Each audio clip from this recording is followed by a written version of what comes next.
Hello, everyone. Naked Trevor back again with a review for episode 2, House of the Dragon. Initial thoughts: what an awesome show! Excellent, fantastic, really enjoying it. I'm kind of go through all the scenes, maybe not exactly each one, but I'm going to talk a lot about what happened in the show, spoil the hell out of it. So if you're here for that, I'm going to talk about that. And here we go. So it opens with them at another King's Council meeting, debating the appointment of the next King's Guard succession. The previous King's Guard dude died, in charge. Next one, they need to be replaced, right? So the Sea Snake barges in, talking about the war and the stepstones and the triarchy that's formed that is led by this crab king or whatever they're calling him, the crab feeder, and that they need to do something about it. He interjects the scene. And then within that same moment, the princess, she also cuts in and tells them, hey, we should send our dragons as a show of force. Because the king makes idle promises that he's doing things, sending word to Pentos and so on and so forth, and really just, like I said, idle promises to the sea snake on he's going to do something about it. When the princess interjects with, oh, we should send our dragons, it makes it seem like the king dismisses her, but in the next scene, we see the hand of the king with her choosing. So, I don't know. It can be seen as he dismissed her, but I like to interpret it as I see your suggestion, and you know what? I'm going to have you go along with this next appointment. Something a little bit more positive than dismissing her. Because that's what the whole council meeting was about. And with her interjecting like that, it was out of place, but he would have done that to anyone. And then including her within the next decision on who is going to be part of the King's Guard and the way she chooses is fantastic. So we see her with the hand in the next scene choosing them, and she requests that the knights that have actually seen combat experience step forth, and there is only one, and she immediately chooses that one because he's actually seen real combat as opposed to a bunch of tourney knights. And it's a good scene showing the two of them, because immediately the hand interjects with, oh, well, there are political reasons to choose these other houses, whereas she is showing intelligence in that she wants someone who's actually formidable and able to defend the king. And again, it just shows both characters being intelligent. It's more good stuff. Next, we have the king and his hobby, recreating a model of old Valeria. Also, again, showing that the king has depth. He has an interest in his history, a respect for it, and recreating it. He's the historian. The stonemeisters are the ones who actually carve it, but he's the one who's directing them and researching all of the history, which is a respect and reverence for one's history shows character, and this is something I really enjoy. I like it. Let's see, I got a bunch of notes, tons of notes. Next, we see the king and the hand's daughter, and this is an interesting setup. I really enjoy the fact that it's ambiguous as to her intentions, whether or not she truly likes the king, or she has just greedy ambitions for her own position, or she's just following her father's instructions for her house's position.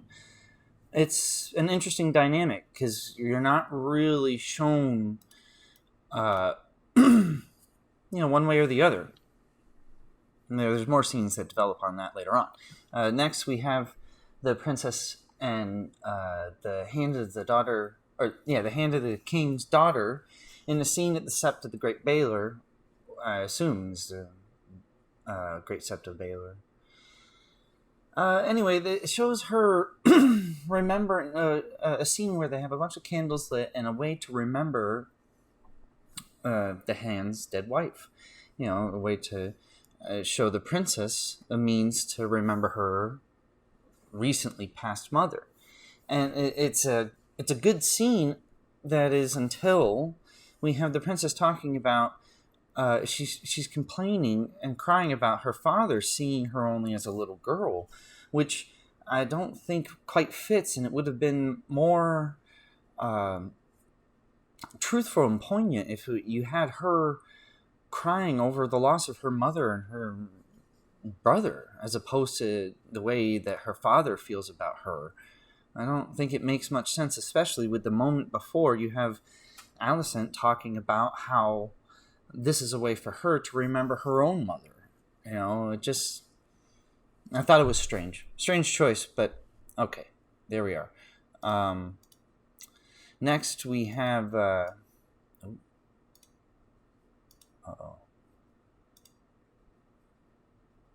boomering it up.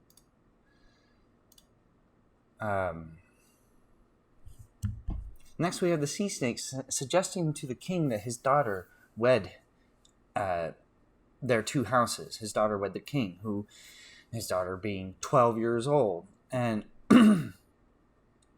it's a logical connection. It's a logical move for both of their houses to make for the king, but it's disgusting. Next we have the king. We see the maesters tending to the king's finger, and the king... this is an interesting scene because I want to know... We see several times now where the maesters are tending to the king's wounds, whether it be, from the throne, right? From his finger and his back. And, the maesters also gave him direction in whether or not to save the wife and the child and his wife's birthing, the first episode. So... I wonder if they're going to show more of this, whether or not the maesters can be trusted, what their angle exactly is, if they're actually genuinely there to help, or if there is more to it, and some kind of sabotage for the House Targaryen, like that, which would be interesting.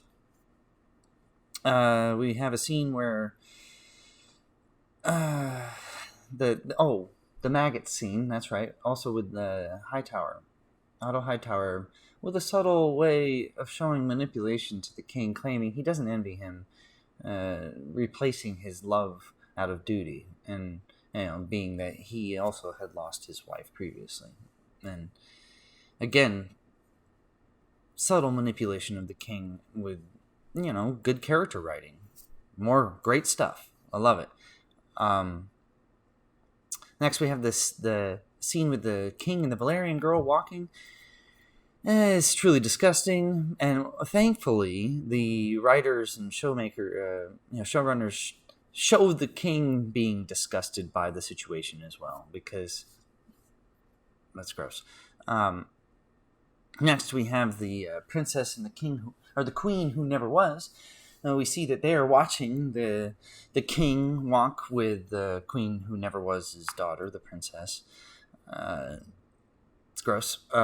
But I really enjoyed the scene between the two of them. We see just how strong the princess is, and again, really enjoying her character and the way that she doesn't let anyone manipulate her, and she understands and guides the direction of the conversation. And then we see just how much the queen shows that she doesn't know what the fuck she's talking about. It's really good. It's good stuff.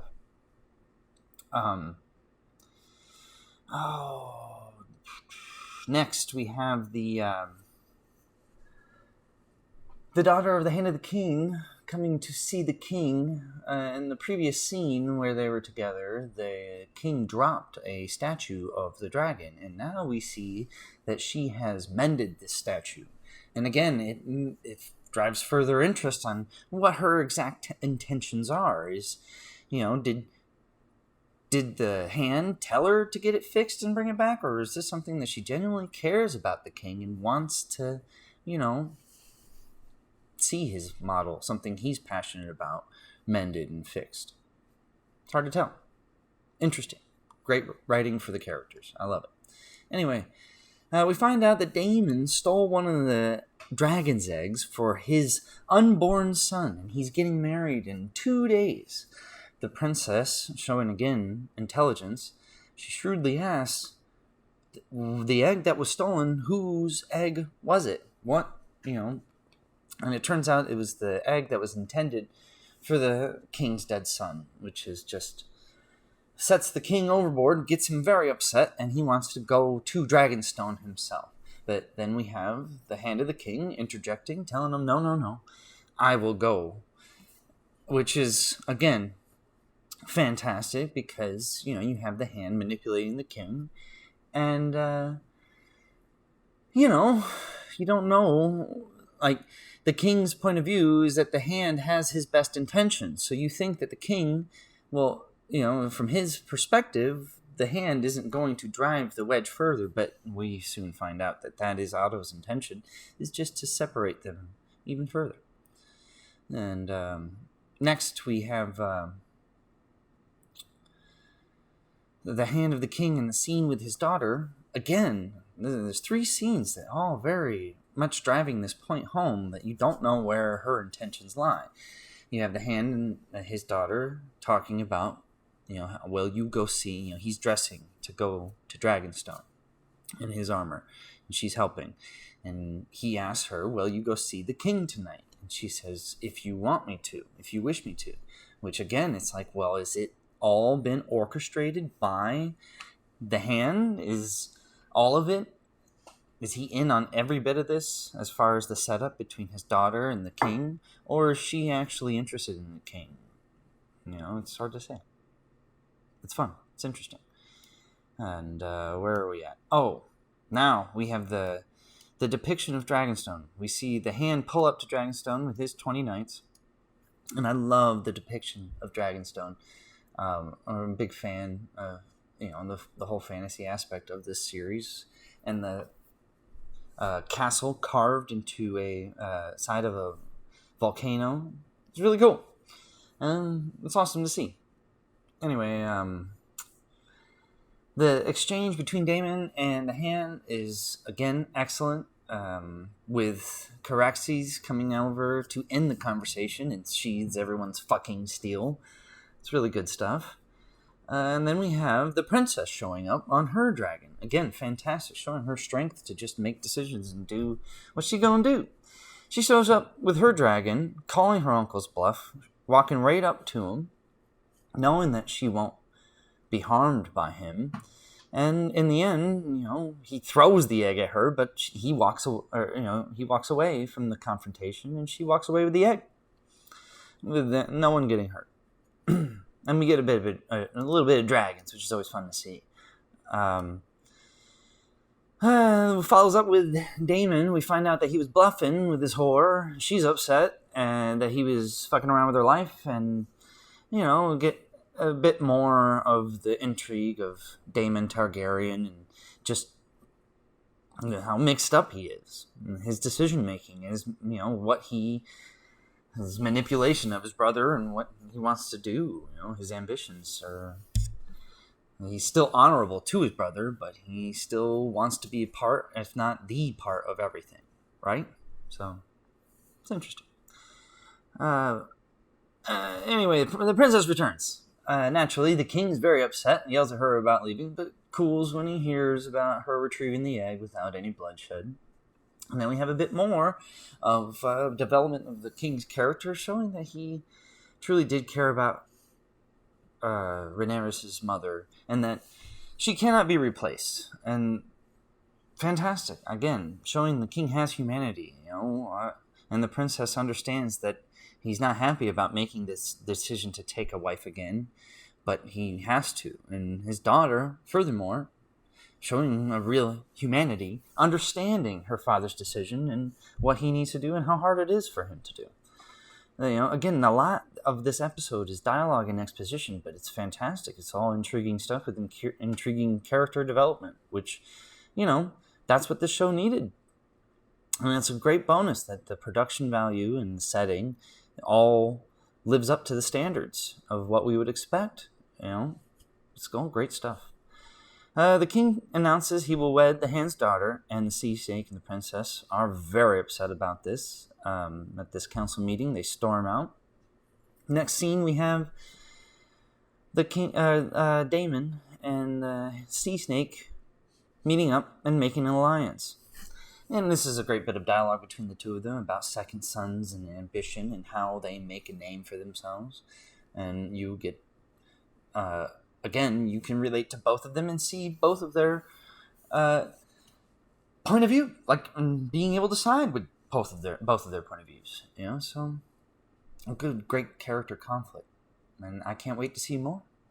More videos are on the way. If you've watched all of this, I appreciate you sticking around, and I hope you enjoy my bright new setup, executive produced by a good friend of mine. Thank you. Have a good day.